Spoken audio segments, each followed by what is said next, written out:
শীতকালে আমাদের একটা প্রধান সমস্যা হচ্ছে নাক বন্ধ থাকা, নাক দিয়ে পানি পড়া বা অতিরিক্ত হাঁচি হওয়া।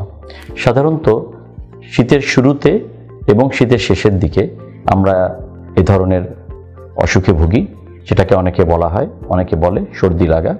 এবং সাধারণত গরমের সময় যদি কখনো কখনো হঠাৎ করে টেম্পারেচার ফ্ল্যাকচুয়েট করে, যে তাপমাত্রা যদি ওঠানামা করে, তখন সেক্ষেত্রে এ ধরনের সমস্যা হতে পারে। এটাকে আমরা মেডিকেলের পরিভাষায় বলে থাকি অ্যালার্জিক রাইনাইটিস। অ্যালার্জি একটা বংশগত রোগ, যাদের এটার ফ্যামিলি হিস্ট্রি থাকে। অনেক সময় দেখা যায় যে বাবা মার আছে, সেখান থেকে বাচ্চাদের হতে পারে, বা ভাই বোনদের আছে। তো সাধারণত অ্যালার্জি কখনো 100% ভালো না হলেও কিছু কিছু চিকিৎসা এবং কিছু কিছু নিয়ম মেনে চললে অ্যালার্জি প্রতিকার সম্ভব।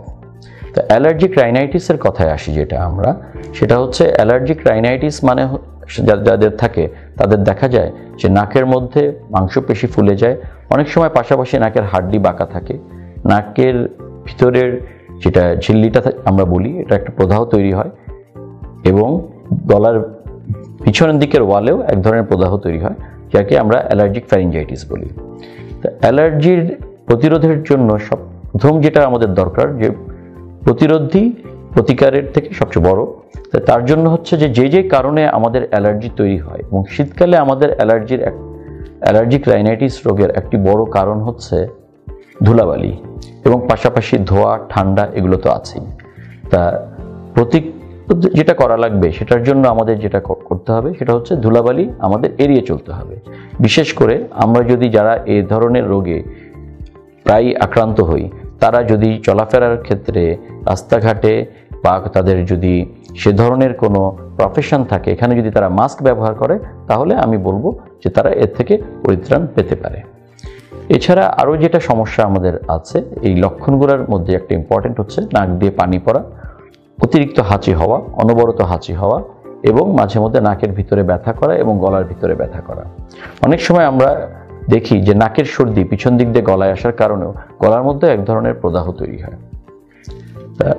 অ্যালার্জিক রাইনাইটিস খুবই মারাত্মক কোনো অসুখ না হলেও এটা মানুষকে অনেক যন্ত্রণা দেয়, যার জন্য যারা এই রোগে আক্রান্ত হয়ে থাকেন তাদের অতি সত্বর নাক কান গলা বিশেষজ্ঞের সাথে পরামর্শক্রমে অ্যান্টিহিস্টামিন জাতীয় ওষুধ এবং পাশাপাশি স্টেরয়েড জাতীয় নেজাল স্প্রে এগুলা ব্যবহার করলে তারা এ থেকে পরিত্রাণ পাবেন এবং ভালো বোধ করবেন। অনেক সময় আমরা নাকের ড্রপ ব্যবহার করে থাকি। একটা জিনিস আমাদের মনে রাখতে হবে যে নাকের ড্রপ দীর্ঘদিন ব্যবহার করা যায় না। এটা এক সময় পরবর্তীতে কাজ করে না এবং পরবর্তীতে ক্ষতি করে। কিন্তু অ্যান্টিহিস্টামিন জাতীয় কিছু অ্যান্টিহিস্টামিন এবং নাকের স্টেরয়েড যে স্প্রেগুলো আছে, এগুলা দীর্ঘদিন ব্যবহারেও কোনো ক্ষতি হওয়ার সম্ভাবনা নাই, বরং পেশেন্টের জন্য এগুলা ভালো এবং আরামদায়ক। আরেকটা আমাদের বুঝতে হবে যে অনেক সময় আমরা বলে থাকি যে নাকের মধ্যে পলিপাস। আসলে পলিপাস বা এটা অন্য একটা রোগ। অ্যালার্জিক রাইনাইটিস যারা অ্যালার্জিক রাইনাইটিসের পেশেন্ট, তারাও এই নাকের পলিপাস রোগে আক্রান্ত হতে পারে। কিন্তু সাধারণত নাকের পলিপাস বলতে আমাদেরকে যেটা বলা হয়, সেটা আসলে নাকের পলিপাস না, এটা হচ্ছে নাকের ভিতরে টার্বিনেট হাইপারট্রফি বা নাকের মধ্যে মাংস ফুলে যাওয়া। এটাও অ্যালার্জির একটা লক্ষণ। সাধারণত দেখা যাচ্ছে যে নাকের হাড়টা যদি একদিকে একটু বেশি ব্যাকা থাকে, তার অপোজিট সাইডের মাংসপেশিটা একটু বেশি ফোলা থাকে, যা থেকে আমাদের নাক বন্ধ একটা অনুভব থাকে। এবং পাশাপাশি যেটা হয়, এ থেকে যদি পেশেন্টের সাইনোসাইটিস থাকে, সাইনাসের কোনো প্রদাহ থাকে, সাথে সাথে তার মাথা ব্যথাও থাকে। সাইনোসাইটিস না থাকলেও তার এই নাকের মধ্যে মাংস ফুলে যাওয়া এবং নাকের হাড় বাঁকা থাকার কারণে নাকের ভিতর শ্বাস প্রশ্বাসে যে চলাচলে, শ্বাস প্রশ্বাস নেওয়াতে যে অসুবিধা হচ্ছে, তার কারণে অনেক সময় পেশেন্টের মাথা ধরা বা মাথা ব্যথা হতে পারে। তো সব কিছুর কারণেই প্রথমে আমাদেরকে দেখতে হবে যে এই অ্যালার্জিক রাইনাইটিস যে পেশেন্টগুলো আছেন, যারা প্রায় এ ধরনের রোগে আক্রান্ত হন, তাদেরকে অবশ্যই ধুলাবালি এড়িয়ে চলতে হবে। পাশাপাশি ধোয়া বা ঠান্ডা বা অনেক সময় আছে কারো কোনো গন্ধতেও অ্যালার্জি তৈরি হতে পারে। এবং আমরা অনেক সময় যেটা করি যে শীত আসলে আমরা পুরনো লেপ তোষক অনেক সময় সেটা ভালো করে ওয়াশ না করেই আমরা এটা ব্যবহার করি, যার ফলেও আমরা এ ধরনের অ্যালার্জিক রাইনাইটিস আক্রান্ত হতে পারি।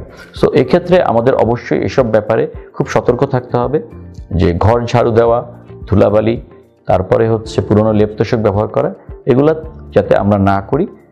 এবং যারা এই রোগে আক্রান্ত থাকেন তাদেরকে অবশ্যই নাক কান গলা বিশেষজ্ঞের পরামর্শক্রমে অ্যান্টিহিস্টামিন এবং স্টেরয়েড জাতীয় স্প্রে নিলে তারা অবশ্যই ভালো থাকবেন।